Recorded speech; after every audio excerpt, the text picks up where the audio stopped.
and the fall of Galtieri. And that was a consistent theme. That ran all the way through. His Iraq stand was really in line with that. Can you say that what you just expressed is a direct line to why he took the position he did about Iraq? Yes, well, I think it sort of is. But on the way, what Christopher had to do just round about that time was he had to change his mind publicly, and in a way that for many people would be humiliating, because he was completely realigning himself politically. And so a certain amount of what that was he, at high decibel level, saying to the rest of the world, you have changed. You've all changed. The left has changed, and so on. And so making it seem less obvious that his position had changed. His position had changed. But this thing about him was consistent, that interventionism was a good idea. Now, in the case of Iraq, what he said was, I remember him saying it to me over the phone. He said, what Iraq will become is a protectorate. It's an American protectorate, and that will be the basis in the future. And as a result of that, we won't need Saudi Arabia. Iraq will be the basis from which we then export democracy, democratic institutions. And it was a mistake. I mean, I think one of the things you were saying about friendship, and what Martin was saying also, is that one of the things you could do with Christopher is to radically disagree with him without harming the friendship. You know, that's say you could you could take him on, you know, or be taken on by him about whatever idea you had, and express yourself as vehemently as possible, and it wouldn't really shake the basis of your fondness for each other at all. Tell me about the story about John le Carré, which you were having a public spat with him, and Christopher waded in and made it 10 times worse. No, I mean, well, what had happened was that le Carré, at the time of the Iranian attack on the Satanic Verses, was one of the few, I mean, so few, the writers who were not supportive that you could count them on the fingers of both hands and have some fingers to spare. But he was one of those. Right. And he accused me of various self-regarding acts, like, you know, I'd done it on purpose to make myself more famous and make more money and be, you know, etc. And he said something about how one couldn't insult a religion with impunity, you know, thus suggesting that if you did, it was okay for you to be attacked. You know? Anyway, I let that go at the time because I had some larger fish to fry. And then some years later, le Carré, got into trouble here in New York because he said something which the American Jewish community disapproved of. And so he was accused in some way of having made an anti-Semitic remark. And he got very, very upset and wrote a large rebuttal, you know, of his, how dare they call me anti-Semitic. And so I don't know, I shouldn't have done it, but I sort of leapt in and I said, well, it would be more easier to sympathize with this writer under attack from this religious group if that particular writer had been more sympathetic to another writer being attacked by a different religious group. and this drove le Carré around the bend, and he started abusing me, and then I sort of abused him back. And this was very enjoyable for the English press, who were running this exchange of letters on the front page. And then Christopher jumped in and wrote the rudest letter, I think, you remember this? anybody's ever written to it. What did he say? It was about... He said something about, he said how that le Carré reminded him of a man who urinates in his hat and then puts the brimming chapeau on his head, and then went on. That was just the first sentence. Is anybody at this table surprised? No, absolutely not. No. He liked being rude to people. Yeah. But he also liked to be liked. So there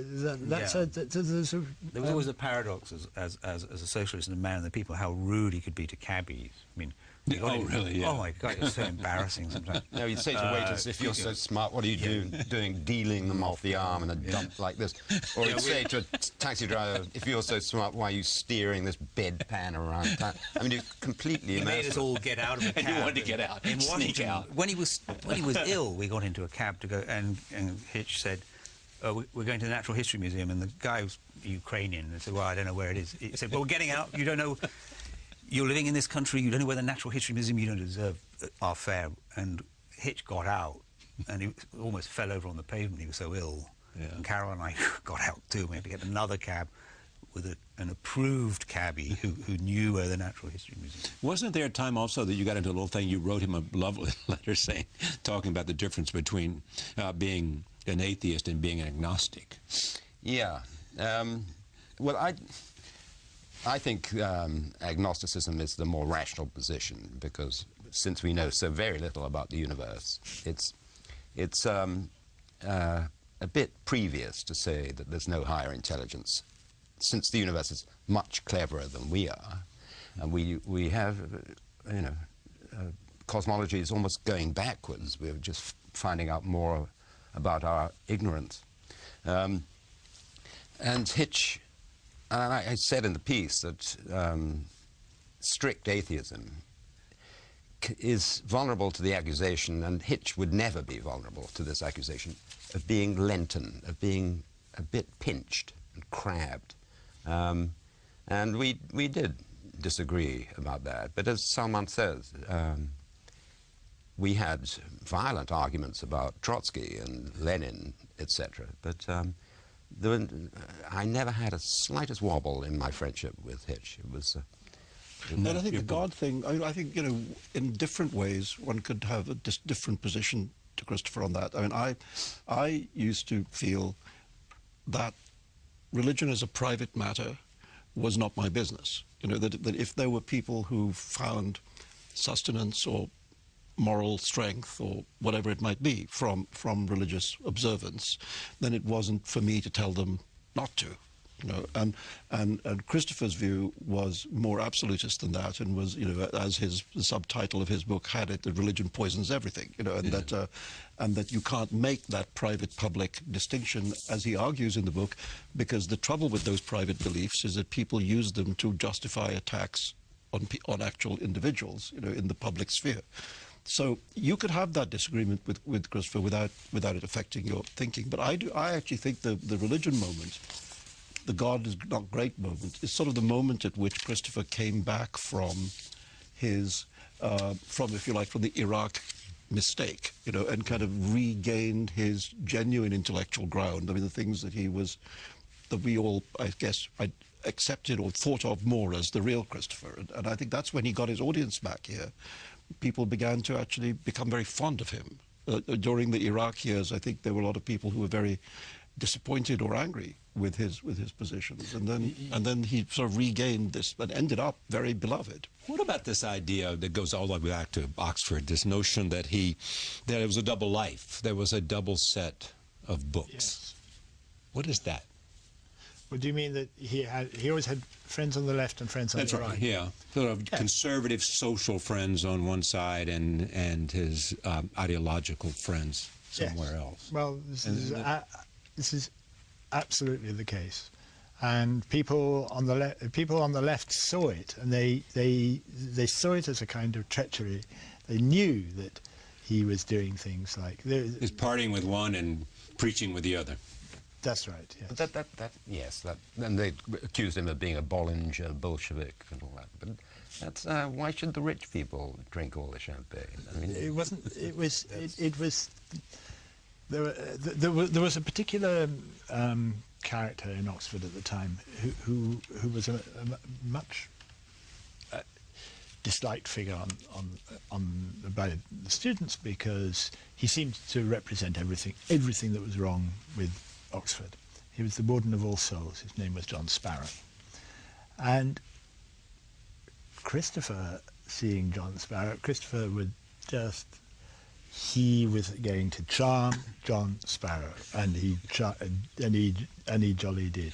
He charmed Sparrow. He was John Sparrow, he was he was the biggest flirt in the history of flirting. I mean, he really was. He could flirt. He could flirt. And flirting with men was absolutely, you know, as much as flirting with women. At that time when he had to leave a party early, and about 20 people there of both sexes, and he said, I'll just make a brief pass at everyone here, and then I'll be on my way. So that double life, though, extended to the books, too. I mean, you think of his taste in poetry, passionate about Chesterton and Belloc, Kipling, as well as, you know... Yes, non-revolutionary poets. Yes. Yes. In fact, that last piece he was trying to write as he was dying was on a biography of Chesterton. Well, he did write it. Yeah. No, and it's sort of know your enemy, isn't it? Get close to your enemy. This is, you know... No, but he liked it. If you're getting that close, it's not an enemy. It's having chums on both. It's having chums on both sides. Yeah. He liked his fun. He's very proud of a picture he has of himself on a grouse moor. Do you remember he came to a Friday lunch once, showed us this picture. He's in all fours and there's a gun and various sort of flunkies standing around. And it was always one of the characteristics of these parties that he would have in D.C. For example, he always had one around the time of the White House Correspondents' Dinner. And, right. And you'd always go over there after the Yeah, and if you looked at who was in the room, I mean, it was the entire spectrum of political opinion, and you know, in the United States. It wasn't just one gang, you know, it really was everyone. And he wanted that. He didn't write fiction. No, he was... We often wondered why. Why? Yeah, in fact, I'm asking. Sometimes... it wasn't... He wasn't a literary type. No, he... Yeah, he wasn't a literary type. He wouldn't like to hear that. Well, I don't think he knew lots of poetry and so on. It wasn't literary, but he wasn't... He read but didn't write, is that what we say? I don't think he would be interested in spending his day with imaginary people.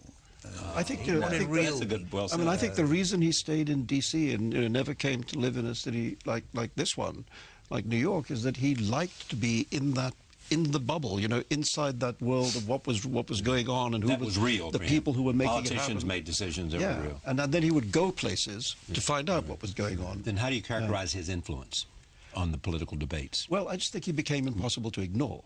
Yeah. You know, that he could... Whether you agreed with him or not, you had to hear it. Yeah, because he was so super articulate and very, very knowledgeable about it. He never took on stuff without knowing his subject, you know. So you could agree with him or disagree with him dramatically, but it became one of the voices that you had to deal with. And I think he wanted to be that person. What happened to your friendship when you wrote Why I Embraced Islam?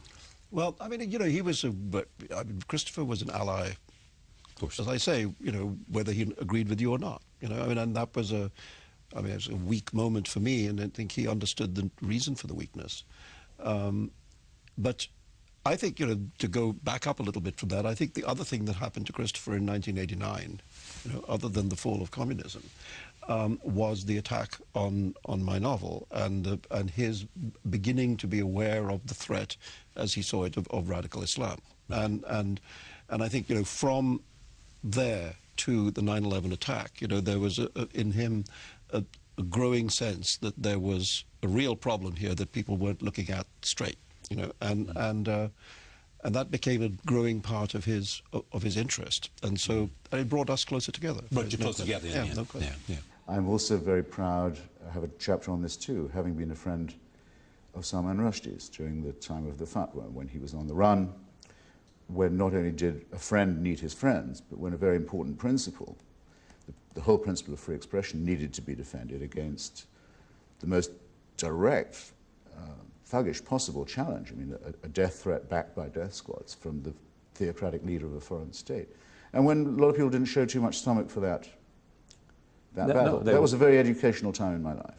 Are we missing out just how funny he was? Yeah, well, I want to make sure. I mean, the first time I met, it was Martin who introduced me to Hitch. He said, "You've got to meet my friend." So what did he say when Martin said... If only I can remember exactly what happened. But first we went to Martin's rather disgusting little flat. I'm sure the word sock was born. And then we went... We seemed to specialise in those days in empty Greek restaurants, the only customers. And the two of you had a routine already worked out.